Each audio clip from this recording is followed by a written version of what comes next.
What's the millennial question? Apparently, millennials as a generation, which is a group of people who were born approximately 1984 and after, are tough to manage.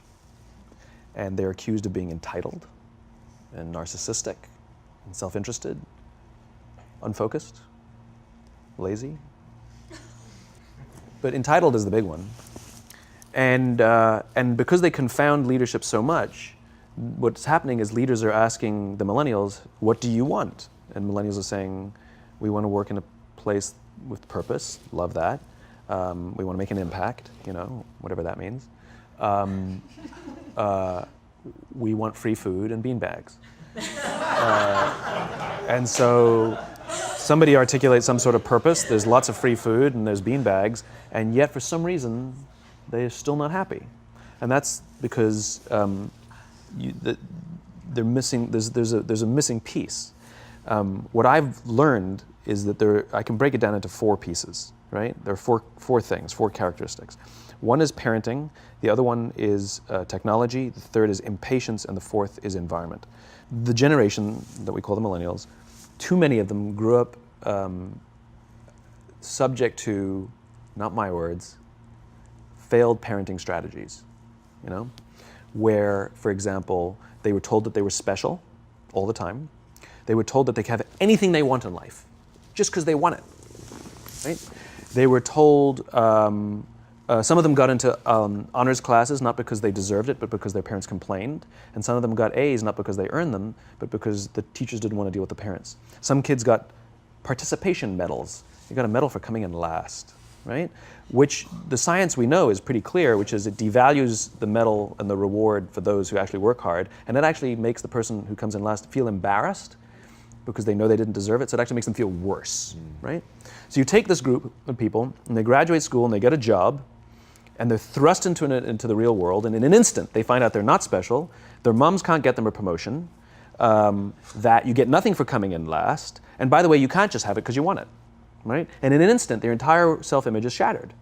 And so you have an entire generation that's growing up with lower self-esteem than previous generations.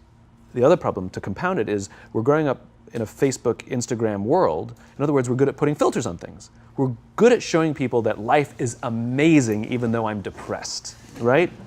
And so everybody sounds tough, and everybody sounds like they got it all figured out. And the reality is there's very little toughness, and most people don't have it figured out. And so when the more senior people say, well, what should we do? They sound like, this is what you got to do. And they have no clue, right? So you have an entire generation growing up with lower self-esteem than previous generations, right? Through no fault of their own, right? They were dealt a bad hand, right? Now let's add in technology. We know that engagement with social media and our cell phones releases a chemical called dopamine. That's why when you get a text, it feels good, right? So we've all had it where you're feeling a little bit down or feeling a bit lonely, and so you send out 10 texts to 10 friends, hi, hi, hi, hi, hi, because it feels good when you get a response, right? Right? It's why we count the likes. It's why we go back 10 times to see if my Instagram is growing slower, did I do something wrong? Do they not like me anymore, right? The trauma for young kids to be unfriended, right? Because we know when you get it, you get a hit of dopamine, which feels good. It's why we like it. It's why we keep going back to it. Dopamine is the exact same chemical that makes us feel good when we smoke, when we drink, and when we gamble. In other words, it's highly, highly addictive. Right? We have age restrictions on smoking, gambling, and alcohol, and we have no age restrictions on social media and cell phones, which is the equivalent of opening up the liquor cabinet and saying to our teenagers, hey, by the way, this adolescence thing, if it gets you down. But that's basically what's happening. That's basically what's happening, right? That's basically what happened. You have an entire generation that has access to an addictive, numbing chemical called dopamine through social media and cell phones as they're going through the high stress of adolescence. Why is this important? Almost every alcoholic discovered alcohol when they were teenagers. When we're very, very young, the only approval we need is the approval of our parents.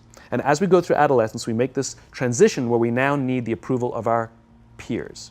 Very frustrating for our parents, very important for us. It allows us to acculturate outside of our immediate families into the broader tribe, right? It's a highly, highly stressful and anxious period of our lives, and we're supposed to learn to rely on our friends. Some people, quite by accident, discover alcohol and numbing effects of dopamine to help them cope with the stresses and anxieties of adolescence. Unfortunately, that becomes hardwired in their brains, and for the rest of their lives, when they suffer significant stress, they will not turn to a person, they will turn to the bottle. Social stress, financial stress, career stress, that's pretty much the primary reasons why an alcoholic drinks, right?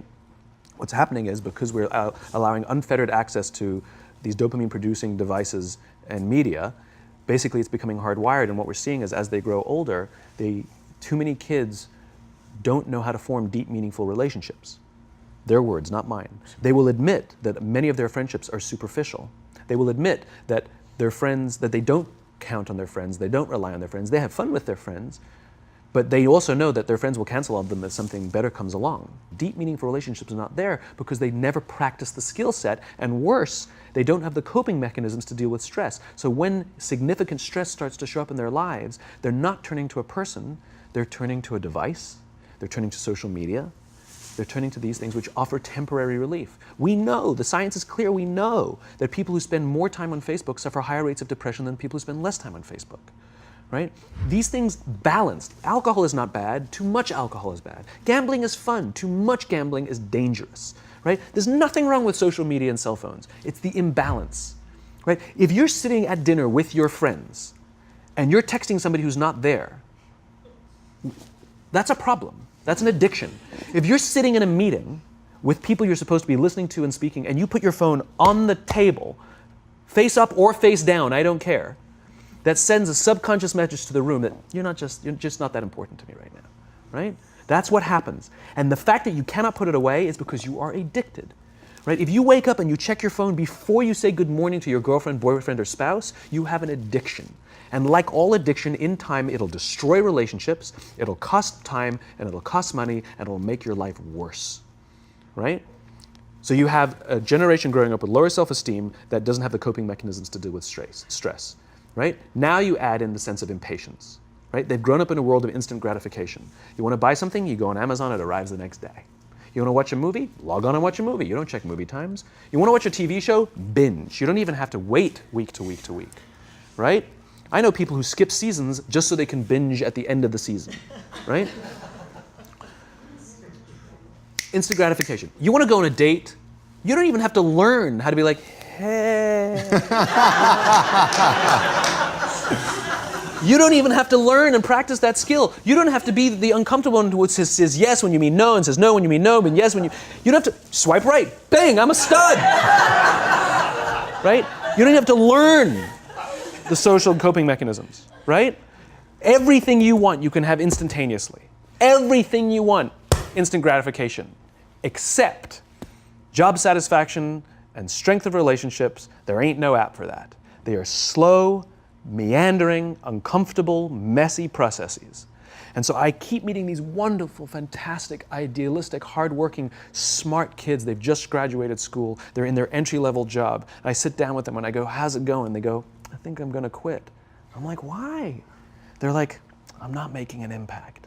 I'm like, you've been here 8 months. You know? It's as if they're standing at the foot of a mountain and they have this abstract concept called impact that they want to have in the world, which is the summit. What they don't see is the mountain.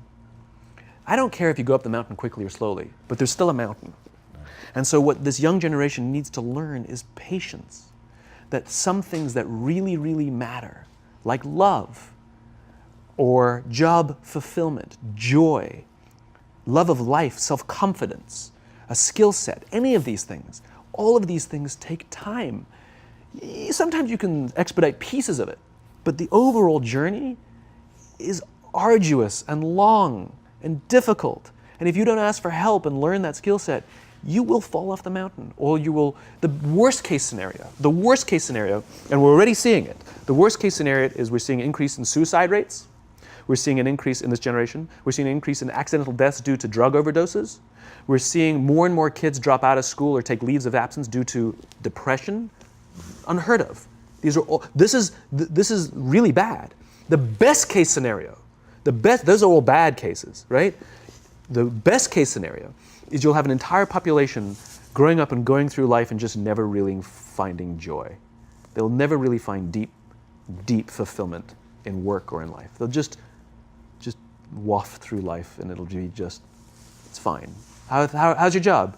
It's fine. It's the same as yesterday. How's your relationship? It's fine.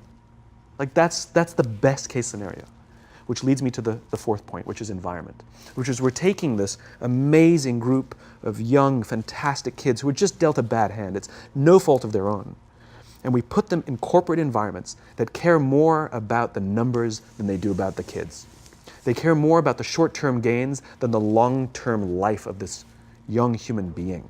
We care more about the year than the lifetime, right? And so we are putting them in corporate environments that aren't helping them build their confidence, that aren't helping them learn the skills of cooperation, that aren't helping them overcome the challenges of a digital world and finding more balance, that isn't helping them overcome the need to have instant gratification and teach them the joys and impact and the fulfillment you get from working hard on something for a long time that cannot be done in a month or even in a year. And so we're thrusting to them in corporate environments, and the worst part about it is they think it's them. They blame themselves. They think it's them who can't deal. And so it makes it all worse. It's not. I'm here to tell them it's not them. It's the corporations, it's the corporate environments, it's the total lack of good leadership in our world today that is making them feel the way they do. They were dealt a bad hand, and I hate to say it, but it's the company's responsibility. Sucks to be you, like we have no choice, right? This is what we got, and I wish that society and their parents did a better job. They didn't. So we're getting them in our companies, and we now have to pick up the slack. We have to work extra hard to figure out the ways that we build their confidence. We have to work extra hard to find ways to teach them the social skills that they're missing out on. There should be no cell phones in conference rooms. None. Zero. And I don't mean the kind of like sitting outside waiting to text. I mean like when you're sitting and waiting for a meeting to start, this is what we all do. We all sit here and wait for the meeting to start. Meeting starting? Okay. And we start the meeting. No, that's not how relationships are formed. Remember we talked about it's the little things? Relationships are formed this way. We're waiting for a meeting to start and we go, how's your dad? I heard he was in the hospital. Oh, he's really good. Thanks for asking. He's actually at home now. Oh, I'm really glad. It was really amazing. I know, it was really scary for a while. That's how you form relationships. Hey, did you ever get that report done? Oh my God, no, I didn't. I'll help you out. Can I help you out with that? Really? That's how trust forms. Trust doesn't form at an event in a day. Even bad times don't form trust immediately. It's the slow, steady consistency. And we have to create mechanisms where we allow for those little innocuous interactions to happen. But when we allow cell phones in conference rooms, we just, okay, have the meeting. And then my favorite is like when there's a cell phone there and you go like this, you go. It rings and you go. I'm not going to answer that. Like, Mr. Magnanimous, you know? When you're out for dinner with your friends, like, I do this with my friends. When we're going out for dinner and we're leaving together, we'll leave our cell phones at home. Who are we calling? Maybe one of us will bring a phone in case we need to call an Uber or take a picture of our meal. That goes without saying, come on. I'm an idealist, but I'm not insane. You know? At a heathen. I mean, it looked really good. We'll take one phone. And so it's like an alcoholic. The reason you take the alcohol out of the house is because we cannot trust our willpower. We're just not strong enough. But when you remove the temptation, it actually makes it a lot easier. And so when you just say, don't check your phone, people literally will go like this. And somebody will go to the bathroom, and what's the first thing we do? Grab the phone. Because I wouldn't want to look around the restaurant for a minute and a half, you know? But if you don't have the phone, you just kind of enjoy the world. And that's where ideas happen. The constant engagement is not where you have innovation and ideas. Ideas happen when our minds wander and we go, and you see something, I bet they could do that. That's called innovation, right? But we're taking away all those little moments, right?